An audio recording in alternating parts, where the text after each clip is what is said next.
नमस्कार दोस्तों, पंचायती राज व्यवस्था के दूसरे पार्ट में आपका स्वागत है। पहले पार्ट में हमने देखा था कि पंचायती राज व्यवस्था का जो इतिहास है, वह क्या है? प्रमुख जो प्रावधान है, वह क्या है?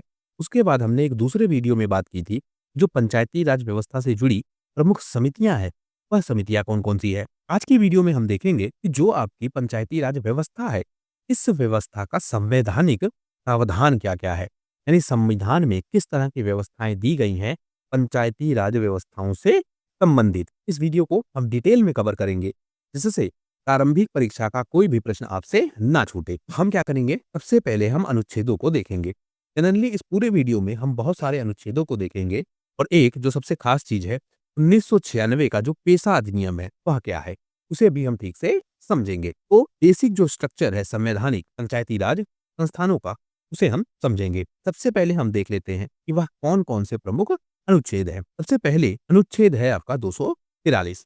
इसमें पंचायत को परिभाषित किया गया है, यानी 2-4 लोग मिलकर तीसरे की बात करते हैं। त्रिस्तरीय पंचायती राज व्यवस्था है और पंचायतों को परिभाषित किया गया है। फिर 243 ए में इसमें क्या प्रावधान है? यह इसी का उपभाग है, ग्राम सभा का प्रावधान है। फिर 243 बी में क्या प्रावधान है? त्रिस्तरीय पंचायती राज व्यवस्था हो। तो 243 में पंचायतों को परिभाषित किया गया। 243 ए में ग्राम सभा का प्रावधान है। 243 बी में त्रिस्तरीय पंचायती राज व्यवस्था की बातचीत है। तो यह प्रमुख अनुच्छेद हो गए। आगे हम समझते हैं। सबसे पहली चीज, इनका चुनाव कैसे होता है? आपने देखा होगा कि आपका गांव होगा, गांव में होगी क्या? पंचायत, और उस पंचायत का क्या होता है? प्रधान। तो इस प्रधान का चुनाव कैसे होगा? आपको यह जनरली पता होगा कि जो गांव के नागरिक है, यहाँ शब्द आप ध्यान रखिएगा, नागरिक, जो गांव के नागरिक हैं। हालांकि भारतीय संविधान में एकल नागरिकता है, तो गांव का कोई अलग से नागरिक नहीं होगा, लेकिन ऐसे लोग जो किसी विशेष गांव में रह रहे हैं और उसी गांव की वोटर लिस्ट में उनका नाम है, वह वोट देते हैं किसको?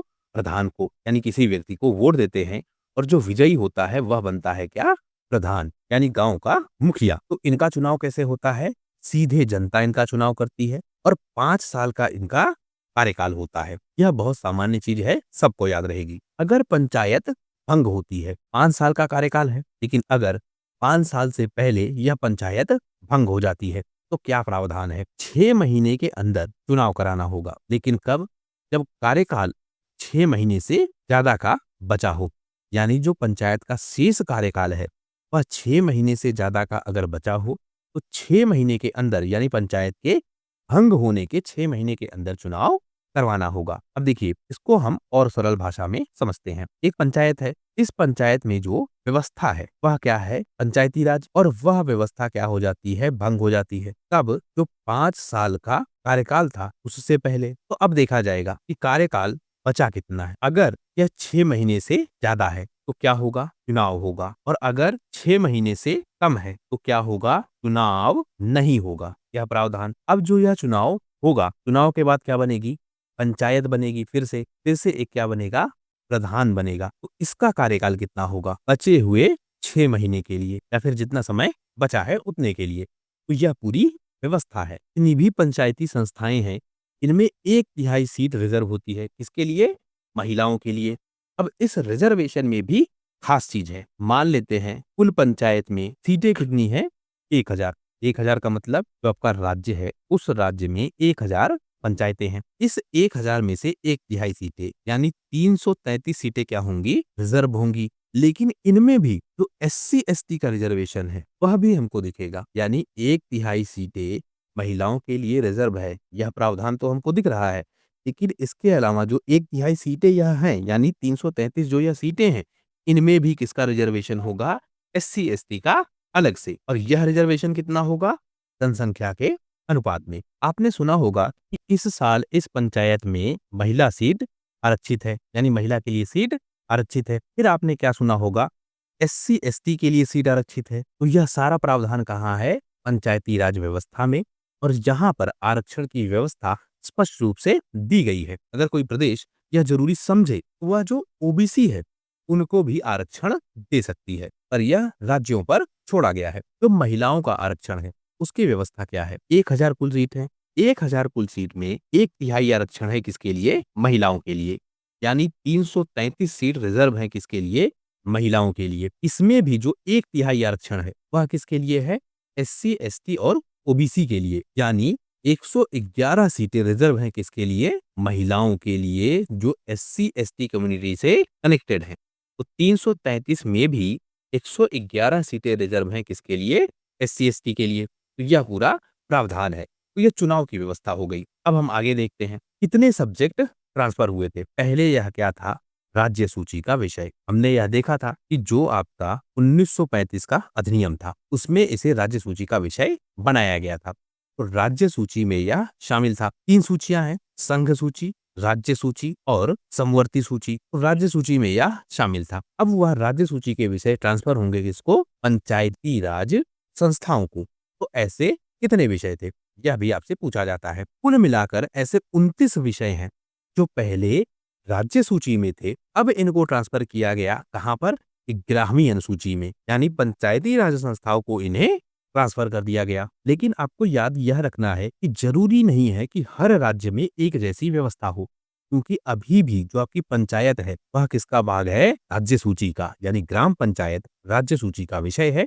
और राज्य यह तय करेगा कि उसकी व्यवस्थाएं कैसी हों उसके अपने राज्य में। यानी पंजाब तय करेगा कि पंजाब में कैसी व्यवस्था हो, यूपी तय करेगा कि यूपी में कैसी व्यवस्था हो। पंजाब यूपी की व्यवस्था में हस्तक्षेप नहीं करेगा, यूपी पंजाब की व्यवस्था में हस्तक्षेप नहीं करेगा, और कोई केंद्रीय व्यवस्था नहीं है, यानी पूरे देश में एक जैसी व्यवस्था हो, यह भी जरूरी नहीं है। तो इस तरह से पूरा स्ट्रक्चर है। फिर बात आती है अनुच्छेद 243 की, जहां पर पंचायतों को परिभाषित किया गया है, और इसी के तहत 11वीं अनुसूची में दर्ज किया गया है किसको?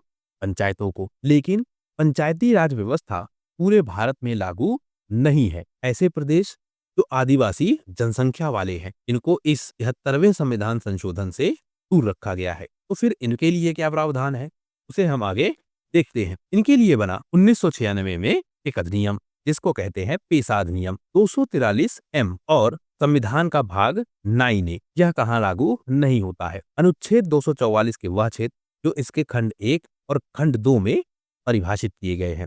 यानी 244 में ऐसे क्षेत्रों को परिभाषित किया गया है जहां 243 के प्रावधान और संविधान का भाग 9 जो है, इसके प्रावधान लागू नहीं होते हैं।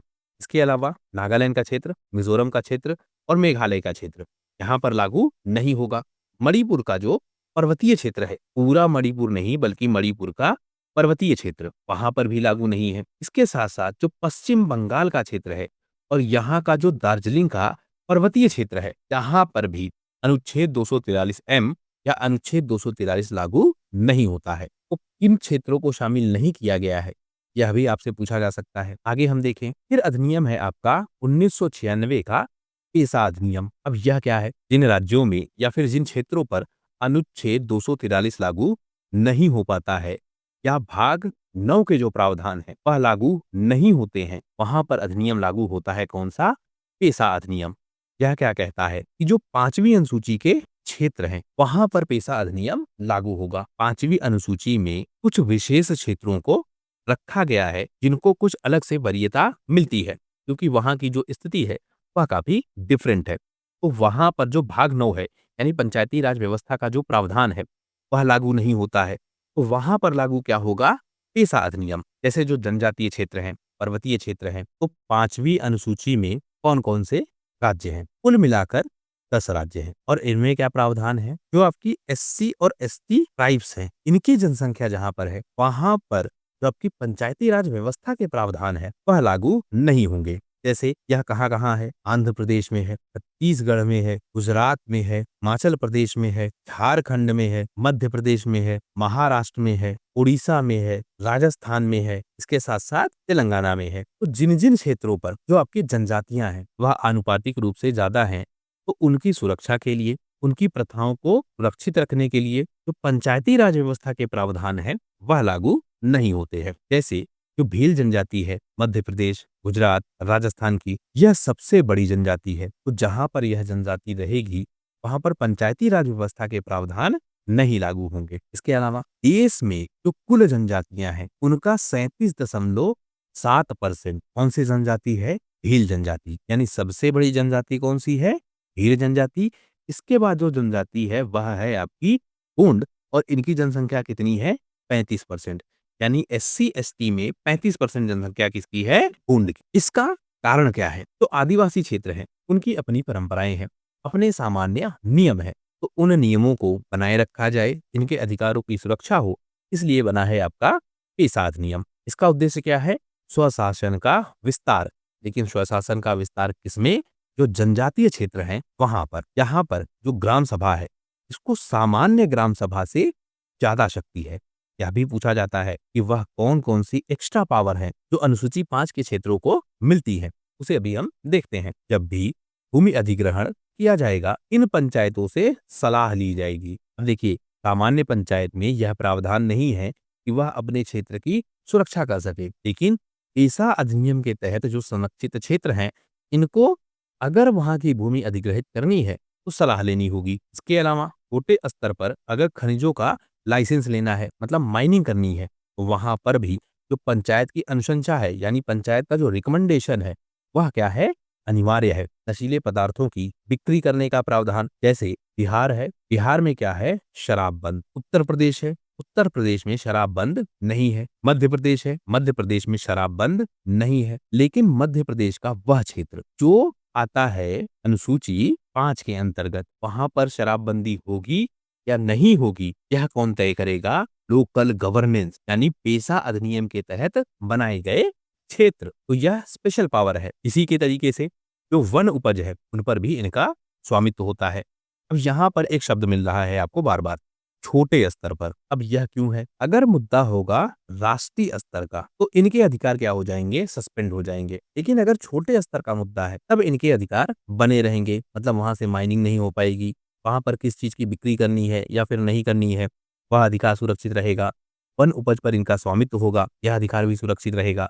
लेकिन जब राष्ट्रीय स्तर का कोई मुद्दा हो जाएगा, तो इन अधिकारों को सस्पेंड किया जा सकता है। अब हम देख लेते हैं कि जो ग्राम सभा का प्रावधान है, वह अलग अलग क्षेत्रों में किस प्रकार से है और क्या अनिवार्य शर्तें हैं ग्राम सभा को डेवलप करने के लिए। तो सबसे पहली चीज, कम से कम 200 की जनसंख्या हो। यह प्रश्न अभी तक पूछा नहीं गया है, आपसे पूछ लेगा मिनिमम जनसंख्या क्या होनी चाहिए।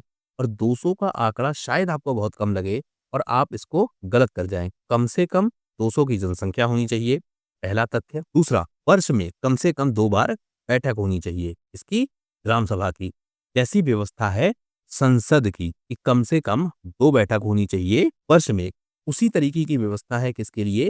ग्राम सभा के लिए, कि साल में कम से कम 2 बैठक होनी चाहिए।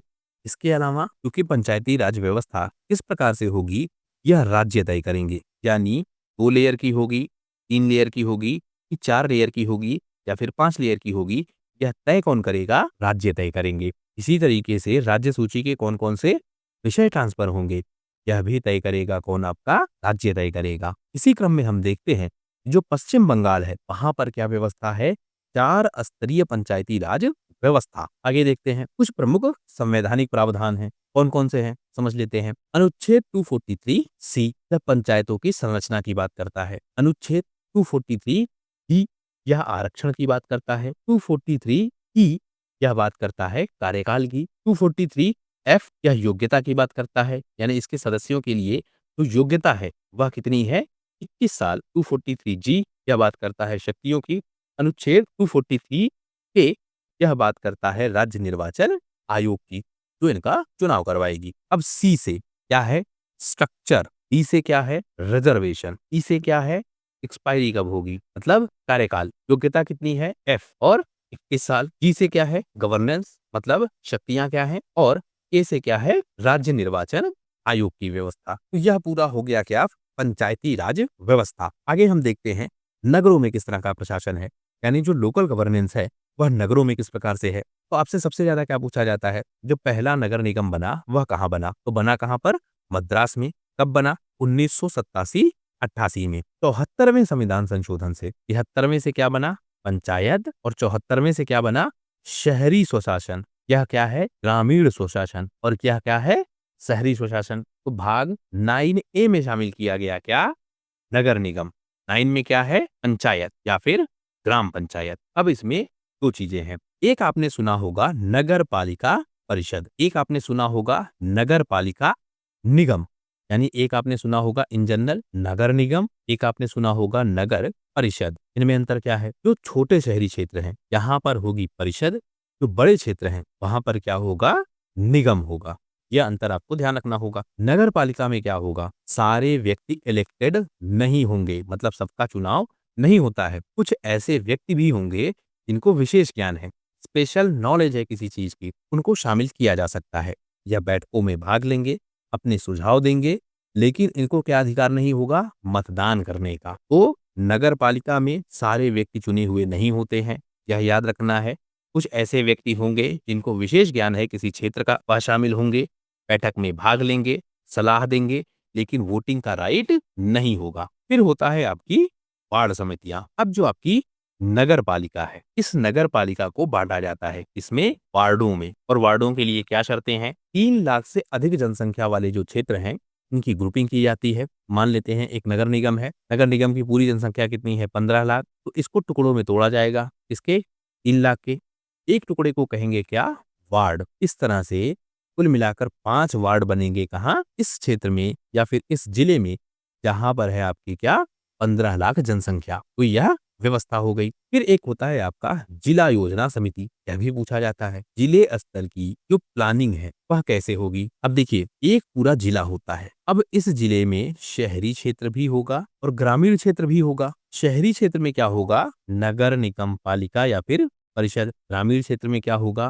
पंचायत। तो अब जो जिला योजना समिति है, यानी जिले स्तर की जो योजनाएं बनानी है उसके लिए जो समिति है वह कैसे बनेगी, तो इस समिति के 4/5 सदस्य जिला पंचायत और नगर पालिका के निर्वाचित जो सदस्य हैं उनमें से चुना जाता है। तो जिला योजना समिति में कौन होगा, जो आपकी ग्राम पंचायत के लोग हैं, जो आपके नगर निगम के लोग हैं, वह आपस में से किसी को चुनेंगे और चुनकर भेजेंगे कहाँ पर, जिला योजना समिति में। और कितने भाग को, 4/5 भाग को, और यह 4/5 भाग जिला योजना समिति में भाग लेंगे और जिले की योजनाओं को बनाएंगे। तो इस तरह से जो स्थानीय प्रशासन है उसकी पूरी व्यवस्था को हमने कवर कर लिया। एक वीडियो में इतिहास को कवर किया, एक वीडियो में संवैधानिक प्रावधानों को कवर किया, और एक वीडियो में जो गवर्नेंस का सिस्टम है उसको हमने ठीक से कवर कर लिया। इस तरह पंचायती राज व्यवस्था पूरी तरीके से कवर हो गई।